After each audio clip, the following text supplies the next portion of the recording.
Now, what up, good people? What's going on with you? It is another day in the life, and we got to talk, baby. We got to talk. Thank you to everybody getting ready to log in and get ready for a good conversation on today, cause I got some questions. As a matter of fact, you're more than likely looking at my posts and going, what Gerard talking about? What Gerard talking about? And some of you a little bit more curious, and you done already started just basically Googling, baby, Googling, everybody Googling. So I had the opportunity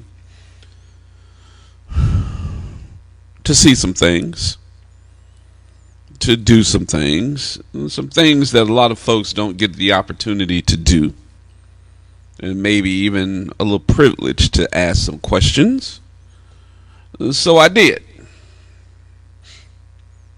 And sometimes I have to ask myself, what you go and do that for, Daryl? What you go and do that for? And when I did it, I got a whole lot more than what I bargained for by asking those questions, and found out that maybe I'm just a little bit like Keith Sweat when I be listening to things and start singing them old songs of something just ain't right. Leslie, I sang that for you, baby. You supposed to have your hands in the air waving right now. Leslie like, oh no, no. What you say, Smiley? What's going on, Joycelyn? So I'm thinking to myself, Daryl, should I ask this question or should I be leaving this alone? And I know y'all going, who the heck are you talking about, Gerard? With a T. And I'm actually talking about a case that was classified as a suicide several years ago by the NOPD. This case, classified as a suicide, was from a young man that's named Seth Donaldson. Seth was a transplant just like me from North Carolina that came down here, I guess, with the dreams of milk and honey. What up, Frank Nitty? What's going on, Miss Joan? It ain't Wednesday yet, so you can't do your hump day yet, Miss Joan. Not yet. So as I am reading up and watching special reports, which I did, I'm finding out something, Robin. I'm finding out something. And what I'm finding out just ain't adding up. Something wrong.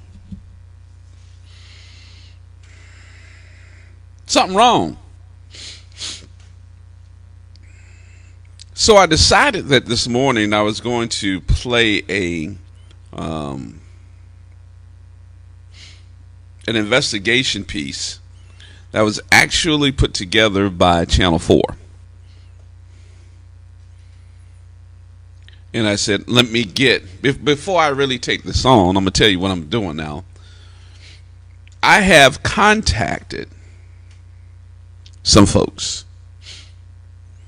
And I'm going to tell you exactly what's going to happen today. Okay? But I want to play Katie Moore's question because Katie did a 3-part series. Katie Moore is from Channel 4.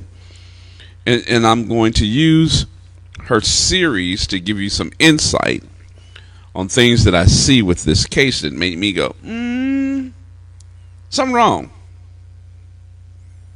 Something wrong.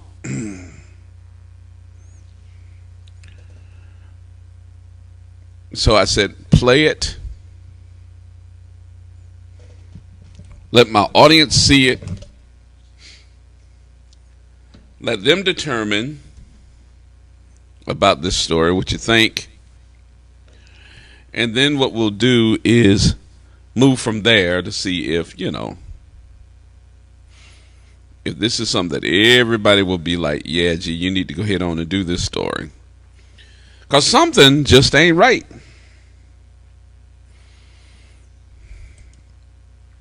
This young man is from North Carolina, I tell y'all that. Came down here with the dreams of milk and honey. Something went wrong. And I do think that before we sit up here and be judgmental, I need to let you know the drugs are involved. And so don't be judgmental when we just say drugs involved. Gee, how you gonna do that story when he tripping? All right. So this young man's name is Seth Donaldson. Did Seth Donaldson commit suicide, or is his parents right in their assumption that something else happened? Because they're still fighting. Seth Donaldson's parents from Hendersonville, North Carolina, down here 5 and 6, 7 times, meeting with folks, trying to make sure that their son's justice will come out. All right. So here we go. I want you to take a look at the story. You tell me what you think, and then we'll move from there. All right, here we go.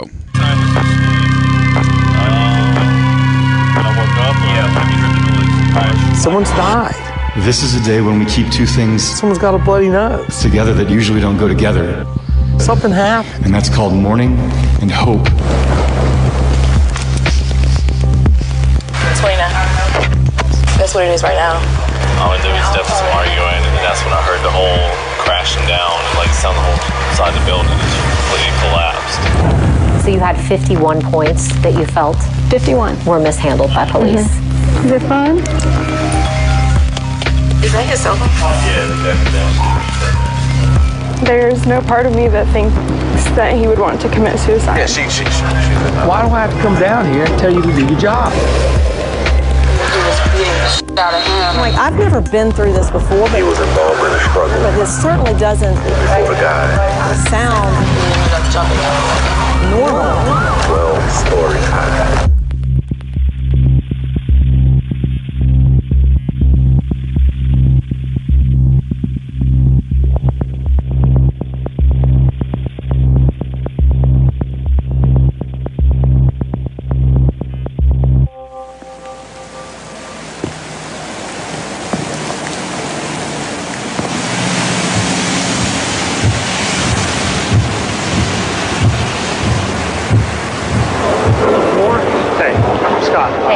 Nice to meet you. I first met Scott in April on a wretched, gray, miserable day. It just kept raining and raining, flooding. I'm not New Orleans naive. These big cities, they're great until something bad happens. When something bad happens,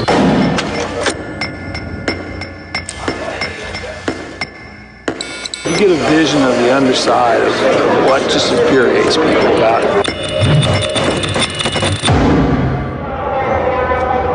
The Donaldsons live in Hendersonville, North Carolina. This is Scott's third trip to meet with New Orleans police, the FBI, and the independent police monitor to get a full investigation into Seth's death. Why do I have to come down here and tell you to do your job?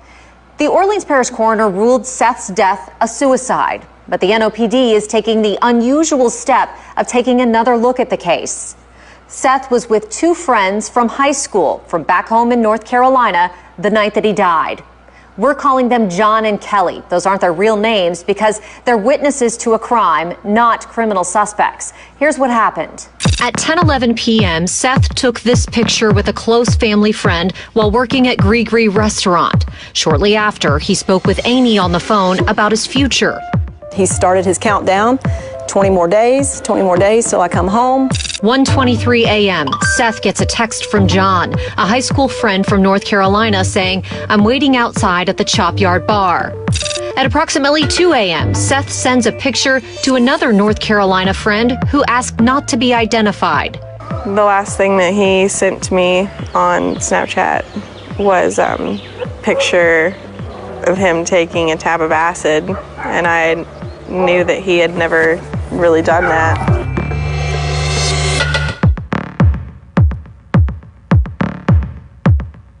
At 3:10 a.m., John takes this video. Approximately 5 a.m., Seth returns to the Saratoga Lofts building with John and Kelly. They were staying at an Airbnb. About 5:56, there's a lot of noise going on in the apartment, like running around, arguing, and then that's when I heard like the whole crash. 6:02 a.m., Seth is pronounced dead. Let's pick it up there. You got 1201, right? It's a Airbnb being rented by the female sitting on the ground right here, gentleman sitting in the lobby on the couch. This is footage from the body camera worn by New Orleans police officer Gabrielle Lewis. From their conversations, it's clear this is her first death investigation. Is this your first body? Yeah. If you feel like you gotta throw up, please Just do it over there? Okay. Not near the body. Right, of course. She left the NOPD in February. That's Detective Marshall Scallon. He works in the 8th Police District. He is not a homicide detective. Until very recently, though, he handled the investigation into Seth's death. The NOPD blurred the faces of the witnesses before releasing this video to us. Scallon's report says John appeared to be on drugs with slurred speech. Is that a good first spot? A lot of noise going on in the apartment, like running around. This witness tells police he heard arguing, he heard a crash, and he saw John downstairs. He was down here on the 3rd floor, he had some blood, saying this dude was on, like, done some acid, he had hit him, he's got blood coming out of his nose. That's right, you're in the room? Yeah, let's get out of here. Up in the room, the body camera shows the shattered window, clothes all over the room, and a couch with a broken arm. Blood splatter going from the bathroom to sink. Police find blood in the bathroom, trailing through the apartment and by the bed. The police report says they did not collect blood samples, but they did collect white powder on the coffee table. We know Seth had cocaine in his system, and even with that white powder on the coffee table in the middle of the room, Kelly tells police she didn't know Seth was doing drugs that night. He didn't even disclaim that he was on anything or anything at all. He just started freaking out. That's why I didn't know how to handle it.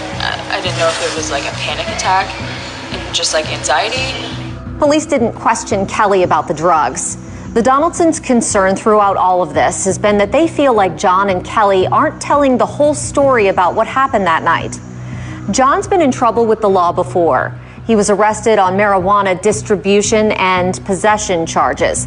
He pleaded guilty in 2 different states to lesser charges. He didn't want to talk to police in this case, but he did chime in occasionally when they were questioning Kelly, describing Seth having a bad acid trip. I was laying on the bed, and then he was laying on the floor under here, and he hops up. Yeah, and he like jumps up, and he's like, no, and then he just comes and starts hitting me in the face. Okay. And then what happened after that? I just shoved him off of me, and then she calmed him down while I went to the bathroom. Kelly initially told police that later Seth ran across the room and jumped out the window. That's what police wrote in their initial report. John corrects her during this interview. He catapulted himself off the couch through the window. I really wanted to do an interview with John and Kelly for this story, and I reached out to both of them. Kelly never responded. John did on Facebook Messenger, saying Seth punched through the window that night and then jumped through it. Please quit asking for information and let my friend rest in peace. Is that his cell phone? Yeah, The phone, one of Amy's biggest problems with the investigation. She says investigators didn't care to look at it and that they essentially lost it. The initial police report says it went with the coroner, but this evidence log says otherwise. She asked Detective Scallon about it. Where is Seth's phone? I have no idea where Seth's phone is. It could be with the Airbnb. We have no idea. Why don't you have any idea where Seth's phone is? Finally, Amy got an answer, not from police, but a North Carolina woman Amy barely knew. She said she had the phone and that her son had gotten it from John. Nowadays, how do you not think about a phone being something to justify suicide versus homicide? The Donaldsons hired a digital expert to examine the phone after Scallon told them the NOPD didn't have the software to do it. That expert says the phone had no texting app, no search history, and no Snapchat on it. We know Seth used Snapchat that night. Remember, he messaged his friend. Sorry, it's kind of hard to talk about it. He had so much going for him. Like, he loved cooking. He loved life. He had tons of friends. Like, the boy could not go somewhere without making a new friend. He had more plans for himself. Did Seth Donaldson want to die? If it wasn't a homicide, that's the question investigators had to answer. The Donaldsons say they don't feel like anyone did. Their meeting with the Orleans coroner, Dwight McKenna, did not go well. We're just grieving parents. We want to know what happened. We want to know why you're calling this a suicide. McKenna just did not diffuse the situation. He's a bully. He told us to let the dog and pony show begin. In Seth's case, McKenna isn't budging. You do your duty for your kid to get him through school. You know, you fight for your kid, and damn it, we're going to fight for this kid when he can no longer speak for himself. 'Cause that's what we do. Police only gave new life to the case because of Scott and Amy. Is my love for him going to go away? Is my memory for him going to go away? You know, and you don't want it to go away, so you kind of wonder, should I stay in this awful place forever? Even if they never know exactly what happened inside that room, the Donaldsons are determined to find out how Seth got out of it. How can you break through a window in a high-rise 12 stories high?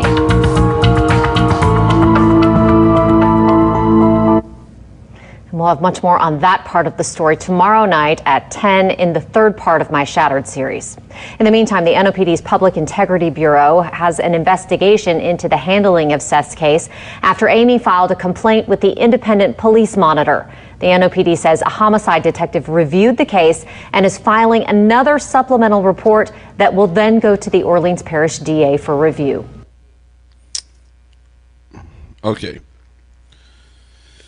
That was courtesy of Channel 4. That was Katie Moore's report. At Dame Drops told us how good Popeye's butter. Seth Donaldson's death case. I don't want to call it murder. I don't want to call it suicide. I'll just say that he has parted. And as some of you can also see online, you may have seen a name pop up to make you go, uh-oh. So I need to make sure that we are all in understanding here that Seth's mother, Amy Donaldson, is online with us. And I did notify her that I would be doing this story today. So she is online with us right now. And Miss Amy, I am getting ready to call you. Because if I'm not mistaken, you are in North Carolina, in Hendersonville. So that we can have some conversation about this case. Because this is disturbing to a lot of folks, including me. This is very disturbing. Miss Amy, are you with me? Yes, sir, I am. Good morning. How are you? I'm okay. I wasn't expecting you to watch this over again. This got to be heart-wrenching. I apologize that I had to give the audience here some insight on what was going. So I've been watching the different versions, or should I say the different parts of Katie Moore's story and the investigation that was done. I've taken so many notes, I ran out of paper here. as far as just taking notes in this part. How are you and your family? Yep. Well, we are okay. I've watched it 1,000 times. Mm-hmm. I've pretty much provided Katie Moore with most of, or a lot of, the information prior to her doing the investigation. We are astounded at what we've had to go through. Mm-hmm. Not only, experiencing the loss of a delightful child. I mean, okay, he's 22, he's a man, but still a child. Yeah, when that's you're still a your parent. baby. That's still your baby. So, Yes, sir. So, I've pretty much had to try my darndest to hold the police accountable, the coroner accountable, and so far we've been given little to no information and more experience of what seems to be an attempt to not give us information.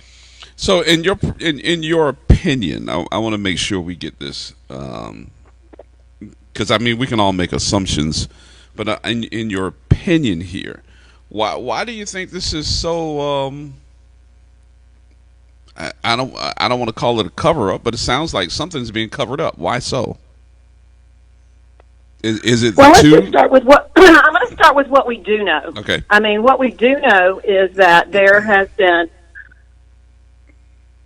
a Hard Rock Cafe collapse, right, in broad daylight in front of a lot of the world to see. Mm-hmm.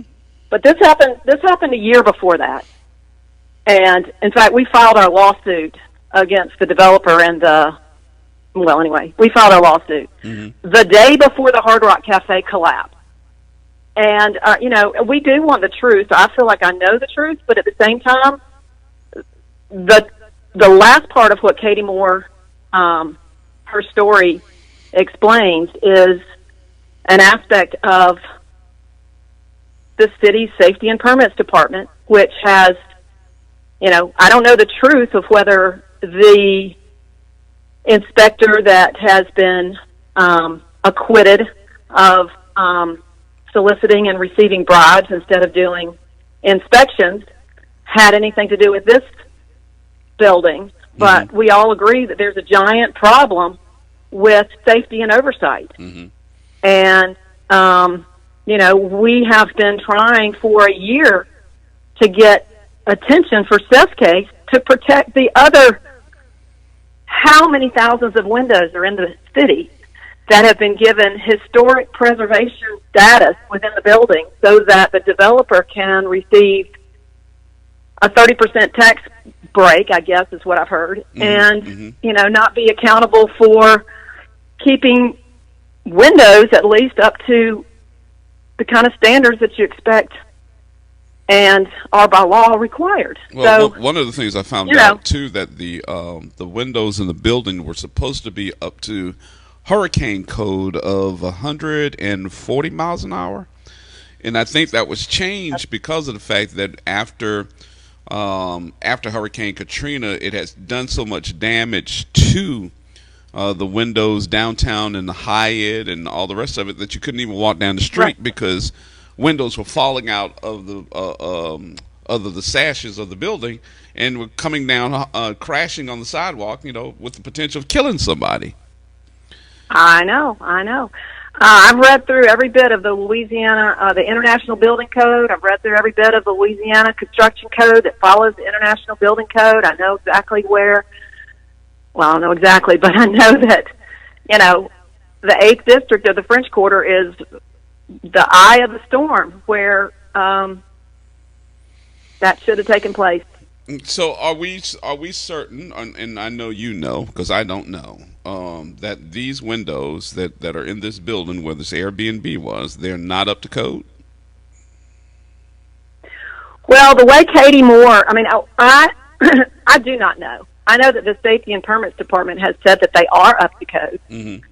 But I know that the window expert that we have talked to and that Katie Moore has talked to, we've talked to a number of them. I'm in North Carolina, so I showed the video that was provided to me by the witness that somehow, that's not even a part of the story, but the witness / suspect was allowed back into the room, and along with a police officer, and he collected my son's belongings, not the police officer, the witness and the victim.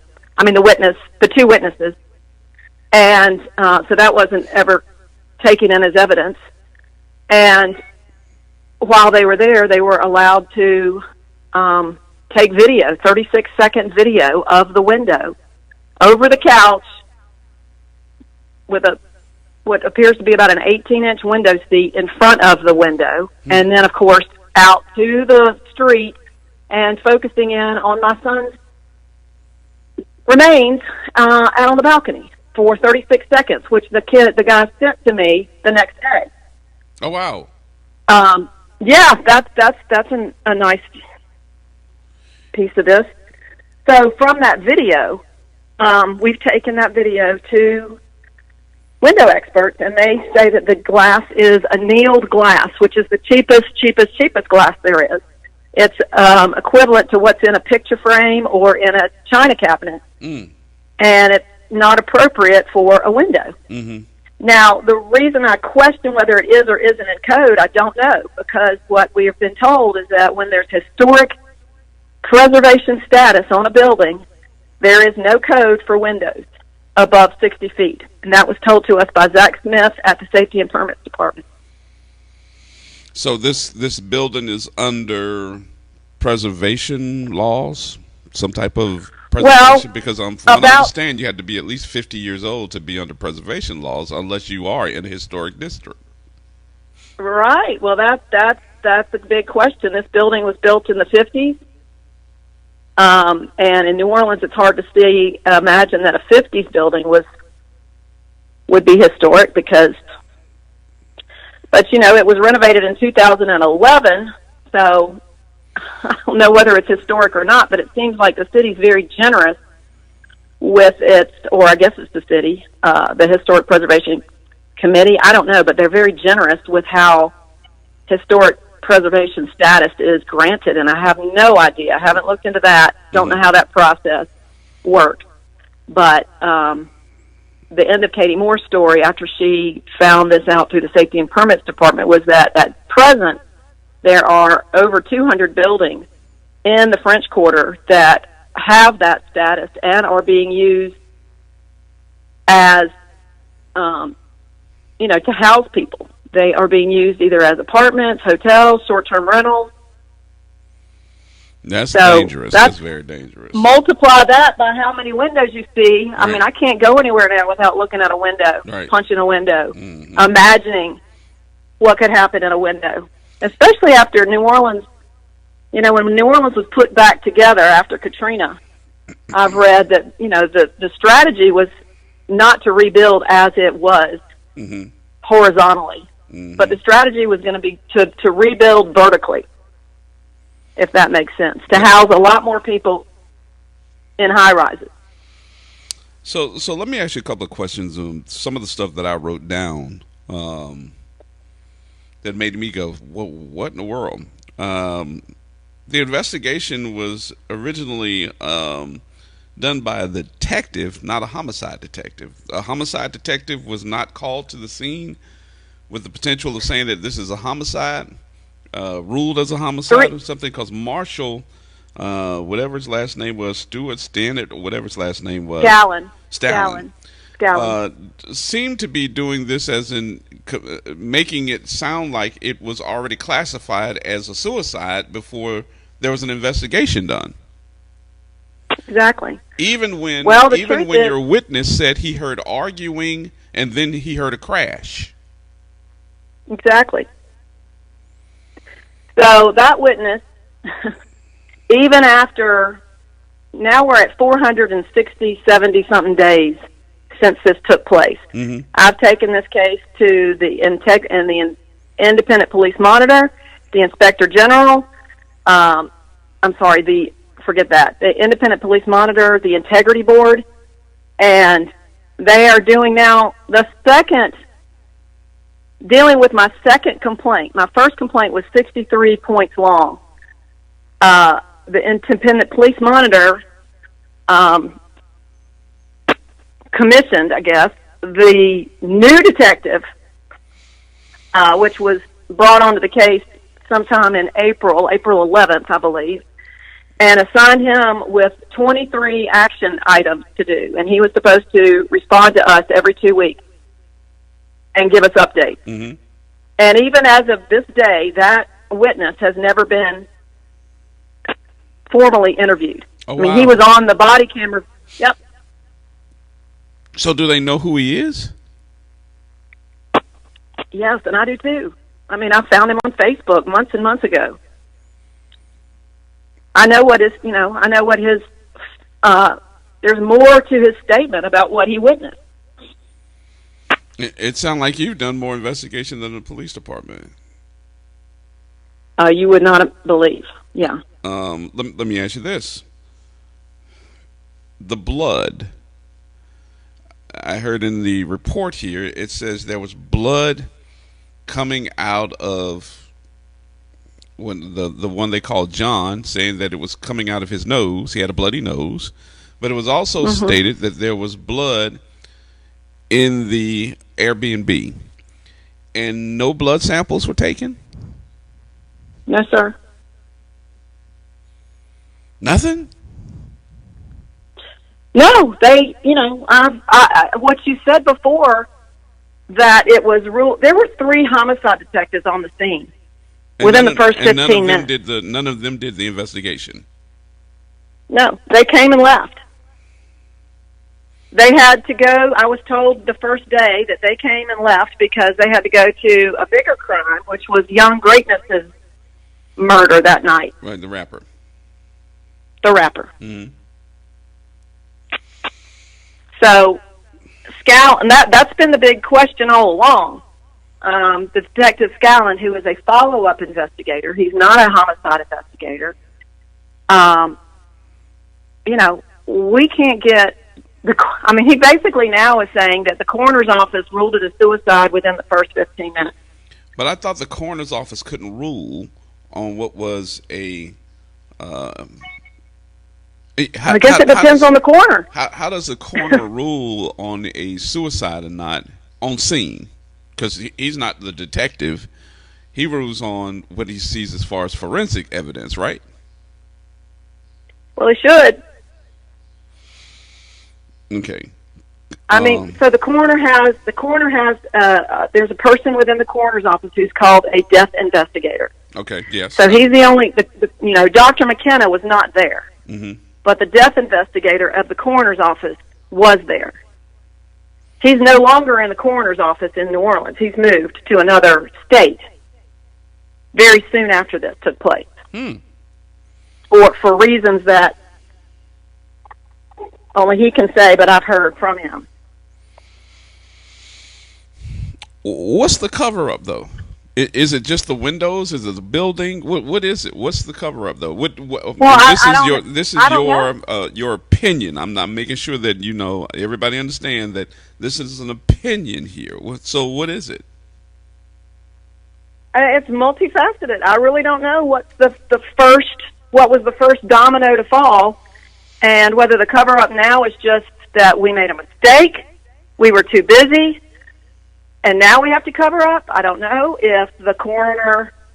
What I do know is that the death investigator that was there, who is now no longer there. I mean, I found him on LinkedIn months later, and talked to him on the phone in March, and he communicated with me because Katie Moore had reached out to him, and he really doesn't want to make a statement because of any ramifications within his job. But he told me that he told everybody there on the scene that there's no way this is a suicide. Wow. Mm-hmm. Seth's phone. It was given back to you by somebody that you did not know in North Carolina. How did that happen? It wasn't taken into evidence? No, it was not taken. Nothing was taken into evidence. I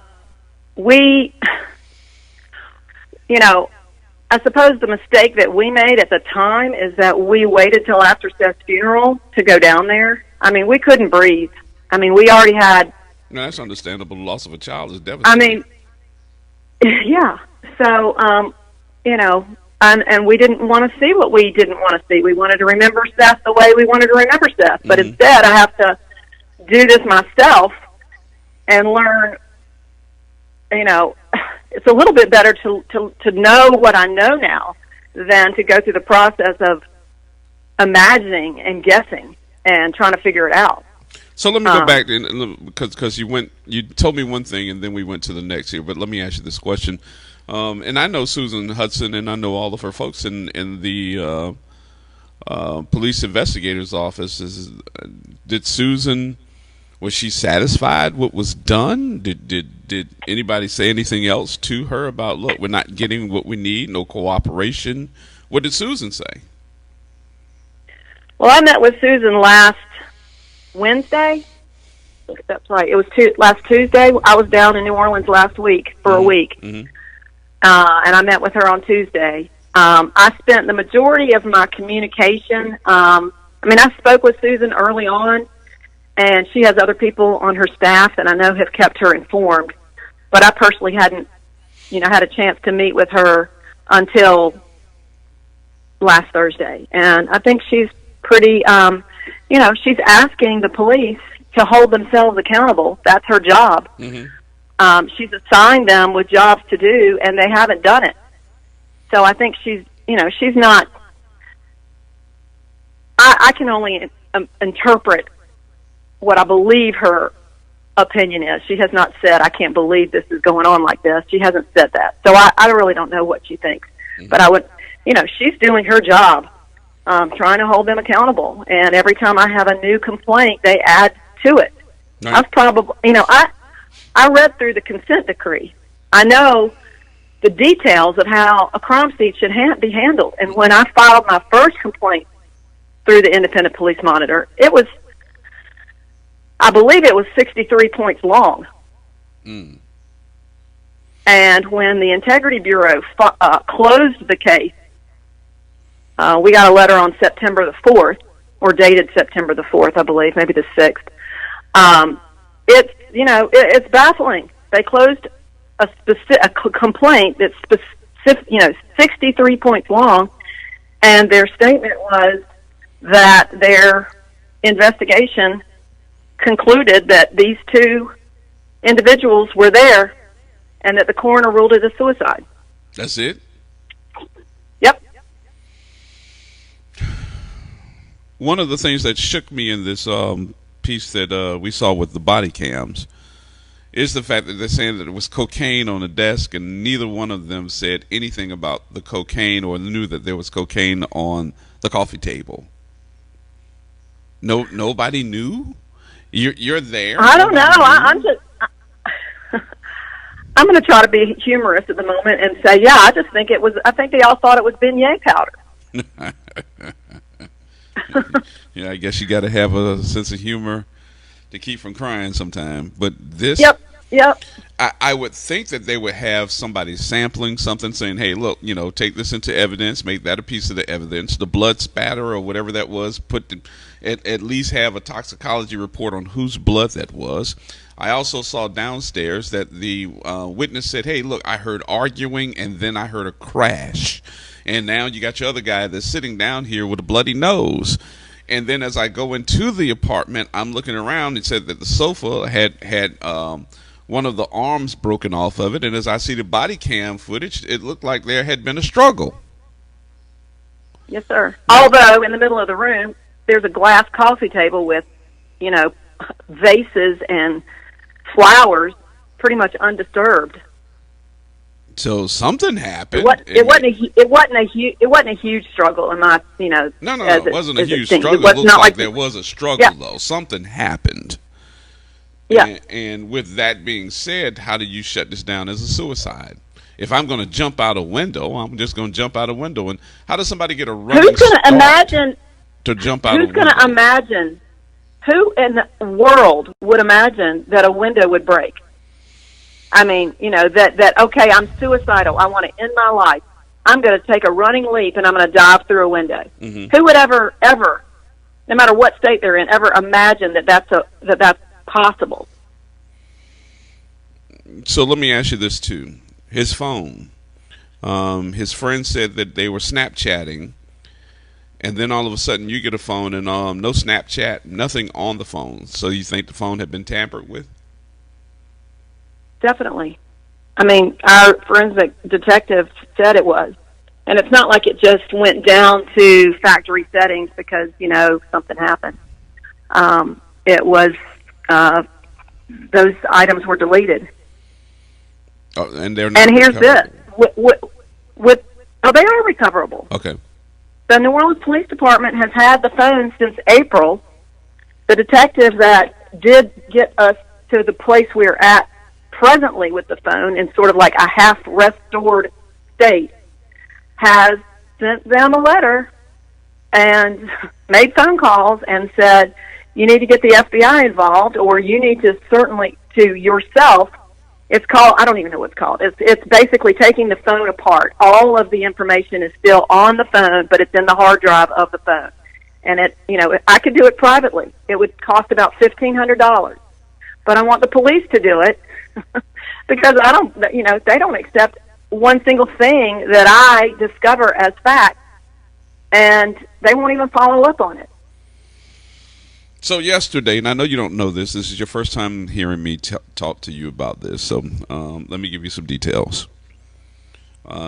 Before I think I told you that I was going to do this not only in the morning, but I'm going to do this afternoon as well.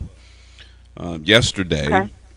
I had a conversation with some of my sources, which include somebody really close to the folks in PIB. And he has agreed that he would listen to a couple of the issues that I'm bringing up with him. One of the ones was the blood in the hotel room. I need to know, did anybody, anytime, get any samples of the blood? And if so, it was spatter. And if it is, whose is it? Did you take any blood samples from anybody else? Question 2. Why was the person in the room, which was identified as, John or whoever this was, why did he have a bloody nose?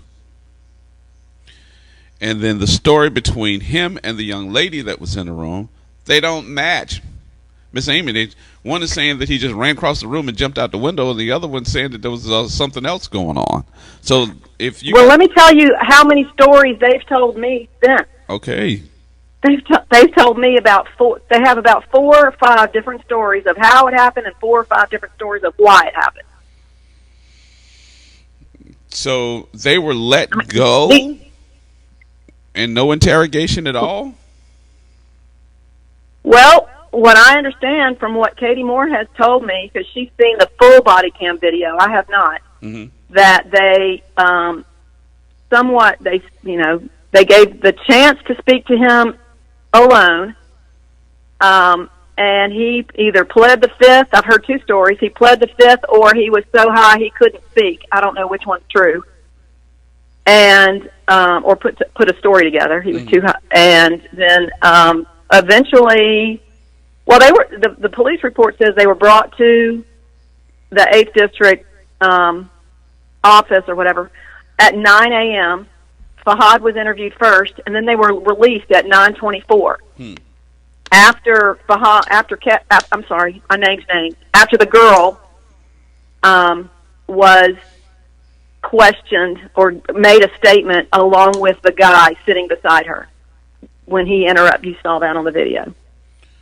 So one of the things I saw on the body cam video is that the witness who said that he heard arguing and then a crash, he stated the girl's over there, the other guy is inside sitting on the couch. And in that video, they said that somebody,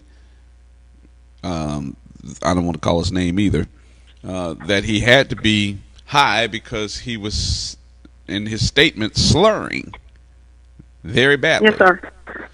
So there had to be something going on if he was that high and slurring.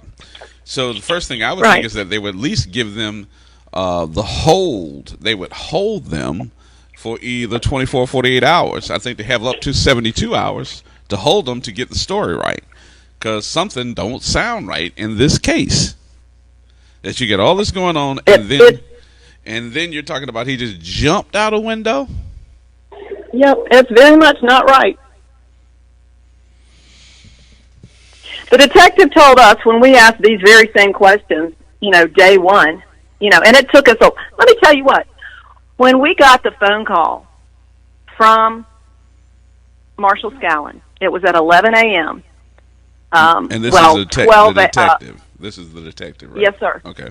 So it's 11 our time. We're in North Carolina, so it's 10:15 your time. Mm-hmm. So an hour earlier, the two were released.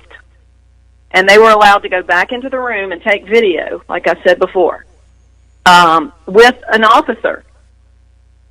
And for what? Then, why were they allowed to go back in the room to take video? I have no idea. When we asked Marshall Scallon that, he said that we didn't understand modern-day crime scenes. No, he that's said it's tainting not like your crime scene. That is tainting your crime scene. He said it's not like television. I was like, you don't use yellow tape. That's just for TV. He said, I don't know what he said to that, but he said it's not like television. Wow. They do use yellow tape, though. I've been on several crime scenes, and they do use yellow tape. So. Well, they were allowed to go back in the room and cross the yellow tape if there was any. But I don't believe that there was any yellow tape. No, there was not. Now, not in the video that I saw. As a matter of fact, the video that I saw with the body cam, that they're walking around in there looking at several different things and then going over to the window. Yes. So, okay. So, where are you now? No, I mean, where are you in this event? You have not let up on the investigation. Where are you on this now? Have you seen the autopsy report? I personally have not. I mean, I've read through the findings, and we've given it over to a second opinion. Mm-hmm. But that was back in July, and she said that there was not enough in the report to make any decision one way or the other, despite the fact that she said a coroner does not have the authority right to classify. Cannot. So no. In that what sense, the report in that sense itself should disqualify the findings of this report saying that it was a suicide. It should. But the police have, what we were told by Commander Gernon in January was that the police and the coroner work very separately. They do their own thing, and sometimes they may have a difference of opinion. But that is not what we have seen. We were told all along by Marshall Scallon till January that he could not investigate until the coroner told him to investigate. We go to the coroner's office and they say that's not true. They do the investigation. I've got about 10 emails that we sent out and phone calls attempted to be made saying, who's doing the investigation? Who's in charge here? And neither one of them would respond or answer or clarify. So the coroner's report states that Seth died of multiple blunt force trauma due to defenestration. What? Well, you have to look in Wikipedia about what defenestration is. I think it's just one of the many ways that somebody's trying to pull the wool over our eyes. But, I've got Google. I can look it up. Defenestration means being pushing something or someone through a window. So does that mean that somebody pushed him through the window? I don't know, because there's another term called self-defenestration that was not used. You got me Googling. So wait a minute. I'm looking around and saying to myself, and it's not funny. I'm looking. Wait a minute. I'm scratching my head. I know. Now. This is making me defenestration, meaning somebody pushed you through a window. And if that's in a report, does that mean that somebody pushed him through the window? Because that's a homicide. Should be, but that's, we went to the coroner's office and asked him for help to understand how he ruled this a suicide. Mm-hmm. And it was pretty much the most antagonistic conversation I've ever had with anyone. And it was only about 3 minutes long. That was with and Mr. he McKenna? said, yes. We said, how did you rule this a suicide? We had with us a manual from the CDC, Center for Disease Control manual. And he's a doctor. You know, he ought to know about supervisory boards and processes. But the manual is the manual for coroners and death investigators. In chapter 14, I think, is on how to determine suicide as the cause of death. And it is very much the last thought. It is after working up a, investigation as a homicide. The consent decree says any death should be considered a homicide to begin with, no matter what, no matter what. So you work it up that way to rule everything else out. So he told us immediately he didn't need any he told us, first of all, to let the dog and pony show begin. What does that mean? He said, just meant that we were there to just, have a little parade. So you think that you're just doing this to get attention? I don't know. I'm just telling you, it's just old school talk. Here, be on display. Let's see what you have to show. And we said we had that manual, and he said he didn't need any kind of manual because he knows it when he sees it. And we said, I said, what about the police report? He said, I don't have a police report. I don't need any police report. I don't know who Marshall Scallon is. I don't care who Marshall Scallon is. I know it when I see it. I said, you see people going through solid glass windows all the time when there's another person in the room with a bloody nose. And he said, this meeting is adjourned. I will see you in court. So were there any ligature marks on Seth other than the blunt force trauma? And I'm sorry I have to put it that way. Were there any bruising? Did anybody say that there was bruising, like there was a fight, like someone had grabbed his arm, had thrown him through the window, or any of that was post-mortem? Well, like I said, I haven't seen the report. I don't really care to see the report. I have read a description of the report, and I have talked at length to the person that we had do the second opinion. Mm-hmm. I mean, and she's testified in very large cases. And the report states the only physical description of an injury that's written about is a large 4-inch long by 2-inch deep cut on the right, basically armpit to shoulder blade area of Seth on the right side. There's no description of anything else. Is that physically from glass breakage? Is that from glass? Was this done? Well, that's my belief. I mean, my belief is if he actually, if it was an accident, Seth was sitting in the window or standing in the window and leaned on the window, and when the window broke, that's what cut his right arm. But this is under the arm, correct?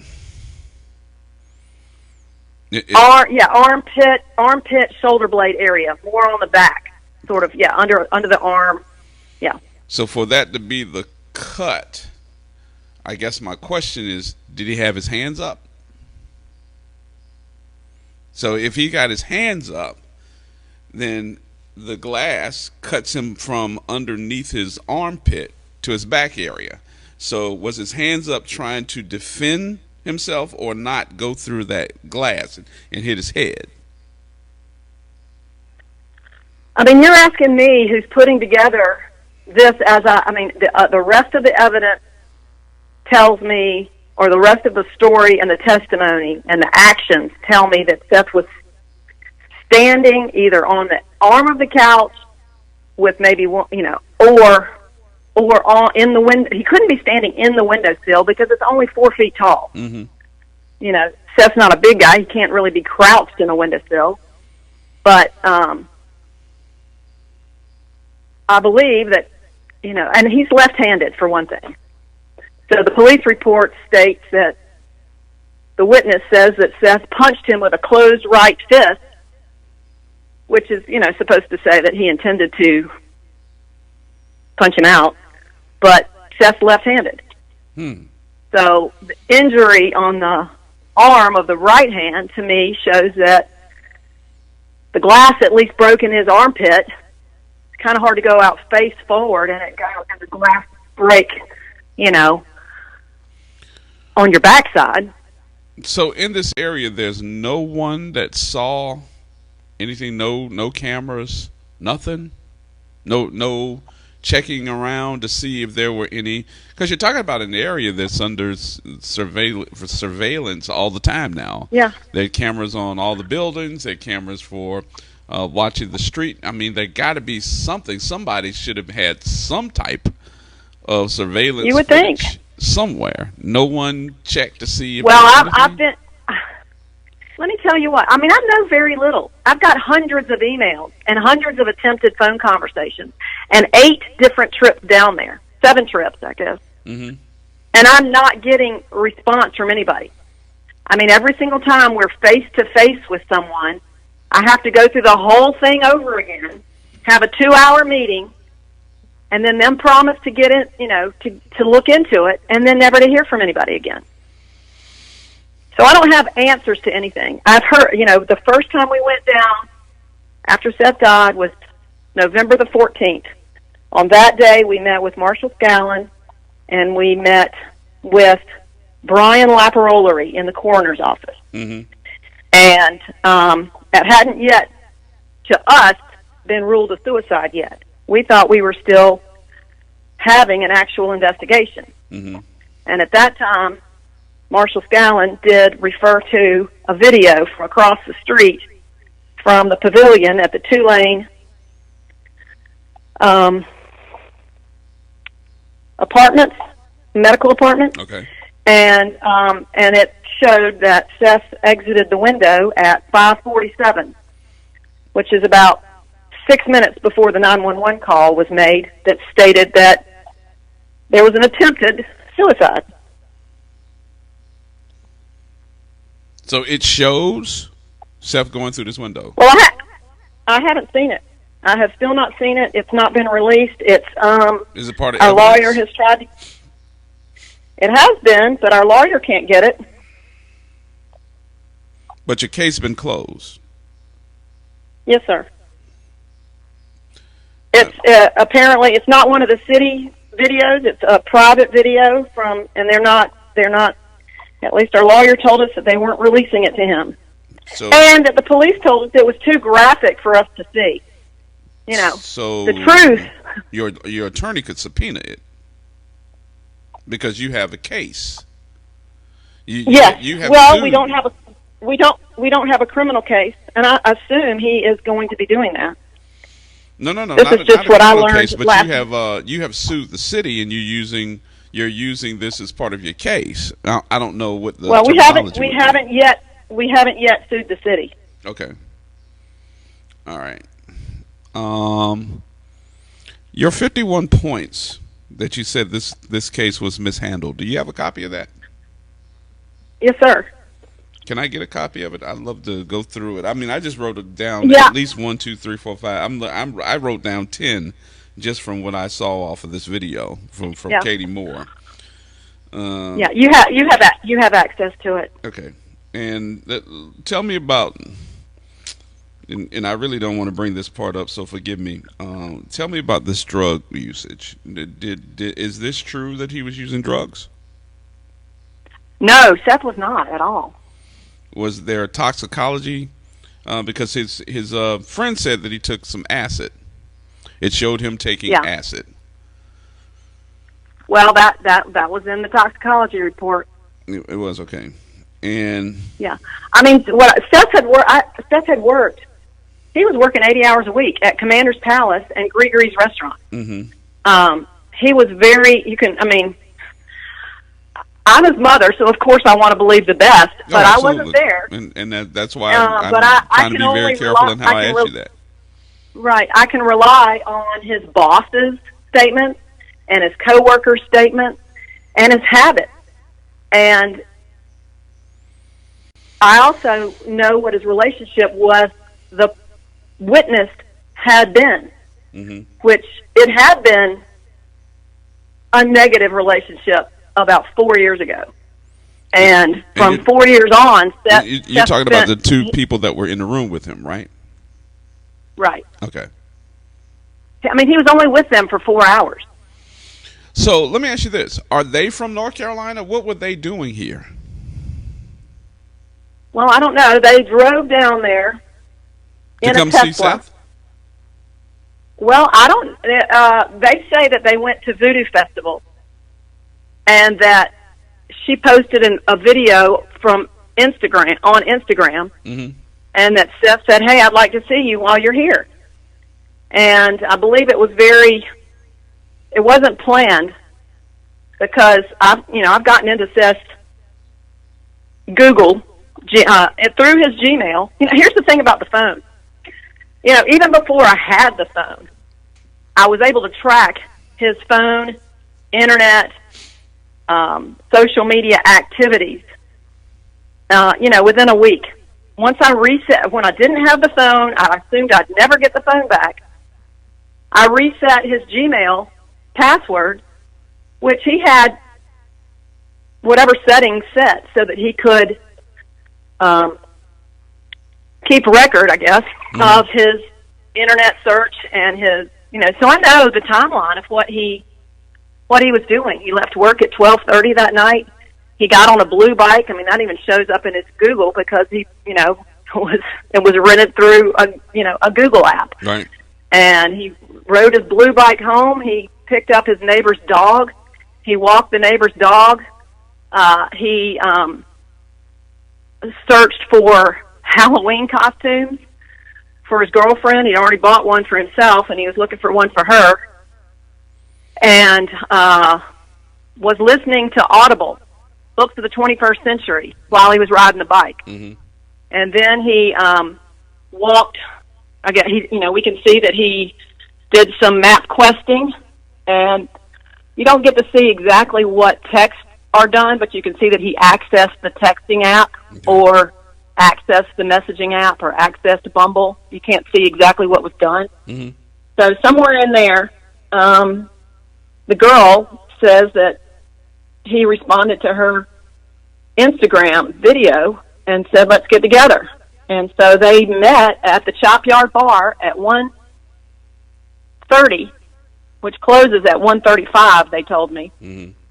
And then the last use of Seth's phone is at 2:36. So whatever Snapchatting was done, I have a little bit of a question about whether it was Seth's activity or whether it was the other guy's activity, because at some point in the night, the other guy has Seth's phone and Seth's not using his phone. So it has come to my attention, and I don't know if it's come to your attention, is that the guy that we're talking about that was also there with Seth and the young lady supposedly was a low-qualified drug dealer? Low qualified? I don't want to call him, I'm just saying that he was dealing drugs. Did that come back to you as well? Well, all I can say is that that's his reputation. I don't, I so know it is his that reputation. That is his reputation, and the experience that Seth had with him in high school, which got Seth into some early trouble, was big enough that by Seth's junior year, he chose to go to school outside of this county to get away from this guy and his network and go to school in Virginia. So since that time, Seth really has worked hard to not spend time with him in particular. Did anybody do a background check? Look at his rap sheet? Because I understand that he's got a pretty extensive rap sheet, and it's not just dealing drugs. Well, don't ask. I don't want to say that over. I mean, I have to live in this community where he. I understand. Don't let me get you in trouble. But I'm. I just, people who have, that's one thing you might do when you have, all these questions is run a background check on somebody. I know how fast that can be. You can do that in 10 minutes. Right. And for whatever reason, I'm not sure they chose not to do that. Oh, so you don't. No, they didn't. No, I'm telling you. Well, I'm guessing they didn't. No, I'm telling you. I know they didn't. Yeah. I know. Well, they also didn't investigate his car. Here he is in a room, having gotten into a fight, and there's cocaine in the room or white powder that his girlfriend rented, and he's there, and the witness tells us not only did the police not inspect the guy's Tesla, a $100,000 car with GPS locating services on it. The police told us all along they never found his car. I gave them the VIN number, after I did my background check. Mm-hmm. And they continued to say they never found the car. And that was a surprising thing two things. The witness is telling the police, why aren't you searching his car? And instead, the girl is allowed to get things out of the car. And the guy is allowed to have the car towed before he goes to the police station for questioning. Oh, wow. That's what the witness told me. And I suppose that's why the police won't interview him again, because I told them that I knew that. And but the only thing that needs to be done is get a receipt from the towing company. I know. I mean, but I didn't learn that until May, and there's been so much cover-up, and I can only do so much. I haven't been able to find what towing company that was, but I was surprised when I was just down there and it was to downtown, see how right? absolutely small. Yeah, it was on Loyola. More than likely, it was Rudy Smith. Okay. More than likely. Well, how absolutely small. There's only like 4 parking spaces in front of the building. Right. It's really small. It's hard to see that there could be, a whole lot of confusion there. How about the valet? Did they have his valet? Everything you're going to ask, I don't know.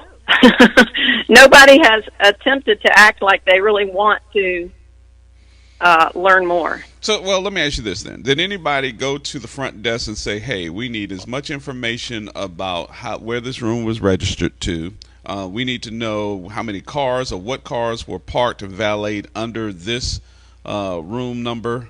Because, look, if you only have 4 parking spaces here, more than likely you either put your car in a parking lot or a parking garage. And the car was parked on the street. Right. But if your car is parked on the street, then guess what? There are video cameras there. I know. And if he had that car like towed, then the tow company would be able to tell you where they towed it to. I know. I mean, the detective here told, we've had a detective here in North Carolina take some statements from some kids because there was also Snapchatting done while in the police presence, giving his own manipulated version of things on Snapchat 4 hours before we were even told Seth had died. So when Scowen called us, he said, has anybody else called you? Like, I guess he assumed that somebody else who saw Snapchat would call us and tell us our son had committed suicide, because that's what was out on Snapchat. Mm-hmm. And the deception from the beginning was intentional. I'm not saying that Scowen is deceiving, but I'm just saying he was stuck with a situation, I believe, that was out of his control. Mm-hmm. And so when he called us, he said, your son is deceased. He fell onto a balcony. And, all hysteria broke out. It was another half hour before we got a friend to call back to him, well, probably more than a half hour, to say, what do you mean he fell onto a balcony? It took 3 phone calls to hear that there was ever a 12th floor and a window involved. I mean, he wanted us to believe he fell off of a 2nd floor balcony. And he said he was at a party. He didn't say he was at a party with 2 people. and went through a solid glass window. Was there possibly anybody else there, or was this it? These two, the young lady and the man that was there that was identified as John. I'm gonna just say John. Are these the only two that were there? And does this building have cameras in the hallway, surveillance? Well, I'll tell you what I was told. Oh, Lord. Back in November, he told us that the cameras were so poorly situated and the quality was so bad, you know, he couldn't tell, and he said it took hours and hours to look through video camera, and he doesn't have the time to do all that. And he told us that, what did he tell us? He told us that he wasn't even sure at that time when and how they entered the building. What? That was 17 days after he told us that he hadn't been able to figure out how they got into the building or when. I'm really feeling like this case has been just blown off, and I can imagine you're feeling the same way. I hate to say it that way. I feel like this ended up being secondary. This child killed himself. Let's move on. Well, that's what my husband thinks, but I think it's I mean, that's where innocent people who want to do the good just miss it. And that's not what I think after having gotten through this process. Mm-hmm. I mean, there's plenty of opportunity along the way for law enforcement to say, oh, look, that's how it was. We were too busy. We didn't pay attention. We didn't see. We jumped to conclusions. And that they now have the opportunity to fix it. But they're choosing to ask me to stop asking questions. Doesn't sound like you're a good listener on that part. No, I'm not. I've when my kids were little, well, not little, but teenagers and getting into their trouble, I used to tell them that my prayer was to let what was done in darkness be brought to light, because I just can't stand a lie. And they knew that. And I really can't stand it when there's adults doing it whose job is to find the truth. Well, I have a couple of meetings that I got to do today before I get on the air this afternoon. I'd like to call you back this afternoon because I'm going to be on WBOK, and this will be my topic of conversation this afternoon. So I want to ask you some of these questions. I am going to reach out for Katie Moore to see if she can also give me some insight here. I did talk to somebody from PIB yesterday, and I will tell you this: they do know you very well. That was interesting. I have not talked to Susan Hudson. I am going to call her or Ursula because I know Ursula as well, and I know Susan Hudson very well because I've done some investigations prior to, and I've also done some things with the police monitor's office. Now, yesterday I had a conversation with Chief Ferguson, who was not the chief of police during this time, but I think Harrison was at the time. And from what I understand, what I do understand is that they are so short-sighted and short-handed with detectives, homicides, and all this other stuff, and they don't want to pay overtime, is that a detective has to work 8 hours and 8-hour shifts and cannot even work past those 8 hours. So they can only do what they need to do, and then they have to go home. They don't get paid for working overtime. So that's been a real issue. So if I got a witness or somebody that can give me some insight, if it's 5 o'clock in the afternoon and somebody calls me and says, hey, look, I want to meet you out, I want to tell you this, I can't do it until the next day. I'll call you tomorrow. By that time, the witness is gone anyway. They're going to change their mind. Well, that's why you take care of it at the time it happens. So, well, what I there saw there were three homicide detectives on the scene. Right. And what I saw in this video, when I learned that Mr. Scallon, Marshall Scallon, was he was a detective, but he wasn't a homicide detective, and that this was ruled a suicide, but not by the police department. It was ruled a suicide by the coroner's office. And I was like, when did the coroner's office start giving you rulings on scene? Well, let me tell you, when I got Seth's evidence back from the coroner's office on the March, I think it's March the 12th, the paperwork, this was when we're still trying to find Seth's phone, and chef's knife kit and backpack and car keys or house keys and shoes and shirts. The evidence log that Laparolari wrote when he released only Seth's passport and wallet said that it was suicide, and then in parentheses it says UI. And I can't think of any other acronym UI could stand for, but under investigation. Right. So in March, was it or was it not under investigation?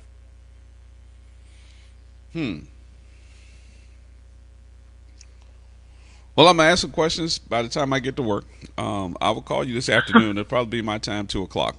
All righty. And I hope you're I just available. happened to see that you were on live. It's funny, it popped up. I was at the bank. It popped up that you were live. And I was like, let's see what he's going to do. Yeah. Well, Okay. I saw you when you popped up on the screen. I was like, oh, boy. I didn't want you to pop up while I'm playing this because I know that this got to be heart-wrenching. I've seen it. No, you want to know? I'm so happy that somebody else cared. Well, I'll make sure that I ask the questions. I know it's going to ruffle some feathers because when I asked it yesterday to my sources, they were like, "Uh-oh, here we go." She done called everybody and she putting everybody on notice. I said, "Well, I'm on notice and I need to ask you some questions." So. Well, that's what I tried to do along the way. I tried to put everybody on notice, and just deal with it now, and don't deal with it 2 years from now when we have a giant ass lawsuit going on. What's the owner of this building saying? Is the owner of the building or the management company even saying anything about this too? No, they haven't ever responded to us. Okay, all right. I mean, they know that they're in a civil suit with our lawyer. Okay, all right. Well, they're not going to respond to you then, as long as they're in a civil suit. No, but that's okay. No, but they had yeah. We'll ask the questions. I'll call you this afternoon, see if I can get you back on the air. Thank you. Thank you so much, and it. God be Thank with you and your family. We care about you. And look, because when I saw Hendersonville, North Carolina, I was like, oh, I'm from Raleigh, Durham. Yeah, well, I'm from Raleigh. We have a lot of the same stomping ground. I went to NC State, and my husband did, and I'm from Eastern North Carolina. Oh, so you went to? Well, I'm not going to hold that Wolfpack thing against you because I went to UNC. Yeah, I know you're. Well, Scott works for UNC Hospital now. Okay, well, he's all right then. My mother worked for Duke for about 22 years, so all of us in the same area. Thank you much. Yeah. I'll call you this afternoon. I appreciate your time. All right. All right. Bye-bye. Thank you so much. Right. Bye-bye.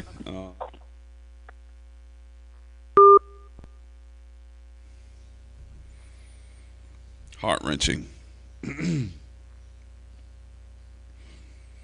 I gotta do it, y'all. I'll start over again at 1 o'clock for all of you that joined in and didn't know what was going on.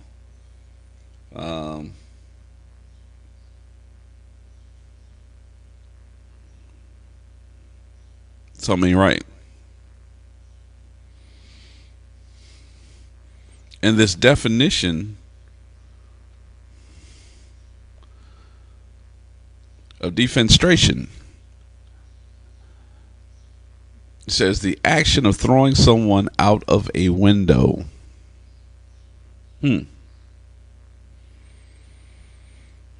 If that's the case, then we got a homicide case.